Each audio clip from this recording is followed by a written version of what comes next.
Astorga dando exemplo para Curitiba, por exemplo, que também fez sessões extraordinárias para votar aumentos e acabou aprovando os reajustes dos próprios vereadores, do prefeito, do vice-prefeito e dos secretários municipais. Astorga dando exemplo nesse sentido. Agora, Paulo, tem duas curiosidades lá na cidade de Astorga, na pequena Astorga, que me chamaram a atenção e talvez seja um segredo desta questão toda aí. Veja, Astorga coloca lá no site da Câmara de Vereadores o celular de todos os vereadores, são 11 vereadores lá, e tem o celular direto. Então o povo mete bronca mesmo, mete no WhatsApp lá e cobra o político e tá certo esse processo. E nas eleições passadas, as eleições municipais passadas, nenhum deles foi reeleito, Paulo, nenhum. Ou seja, a população lá está de olho. Muita gente reclama dos políticos, e com razão, mas tão maléfico quanto os políticos é o povo que não os fiscaliza. Então parece que em Astorga o parabéns lá é duplo. Os vereadores por terem consciência do momento em que vivemos, mas também a população que cobra pesado e por isso os políticos seguem a linha que é a correta. Não, é bom. A Astorga deu um bom exemplo aí.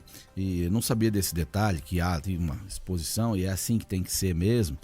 E a representação, o que a gente costuma falar, né, os políticos, né, todo mundo, como o Mark acabou usando, ela é reflexo da sociedade.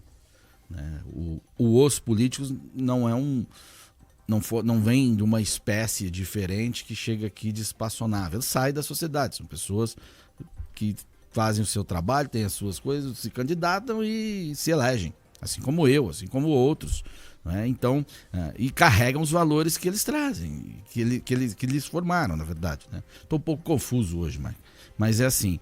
Então, quando a sociedade ali está vigilante, ela tende a ter ali uma representação mais condizente com os valores que estão circulando naquele local, né? E a Câmara de Astorga entendeu que não era o momento de aumento para eles, não havia condição, tal.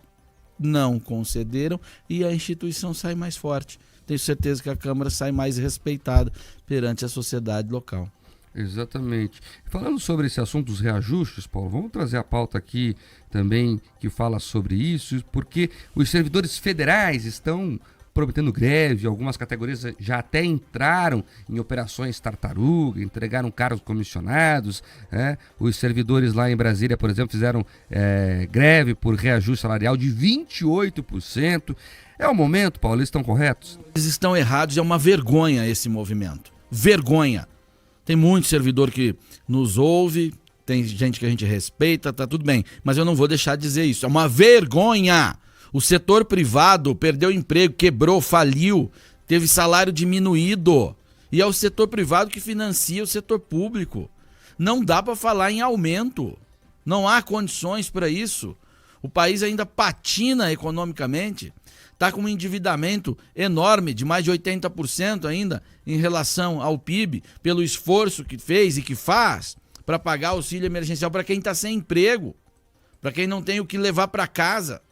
E aí os funcionários federais, com estabilidade, com todo um planejamento de vida e carreira que pode ser feito pela sua condição merecida, passaram no concurso, parabéns.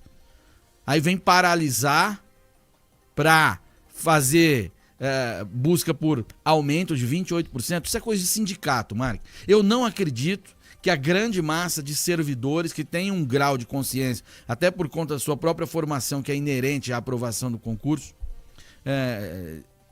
estejam aí esperneando por esse aumento. Aumento todo mundo gostaria? Sim, todo mundo gostaria, sempre. Mas muitos deles têm condições de saber que não dá. E eles sabem, eu tenho certeza. Agora, a elite sindical sempre procurando manipular os seus supostos representados para fazer tensão política. É isso que eles estão fazendo. São sindicatos de esquerda que querem tensionar contra o governo Bolsonaro. E querem saber, estão ajudando o governo.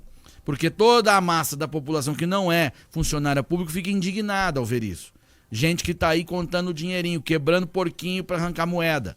Por conta dessa situação toda, vendo pessoas com estabilidade pedindo aumento. Não dá. Não dá para conceder aumento. O governo não tem que conceder aumento para ninguém.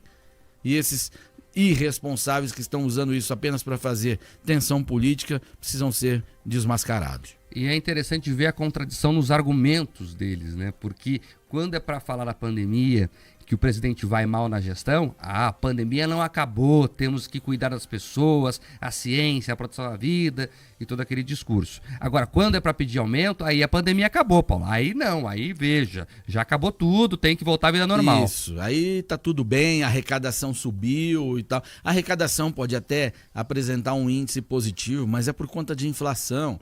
Você vai ver o índice de endividamento é enorme. O país foi desarrumado, porque uma situação externa foi imposta.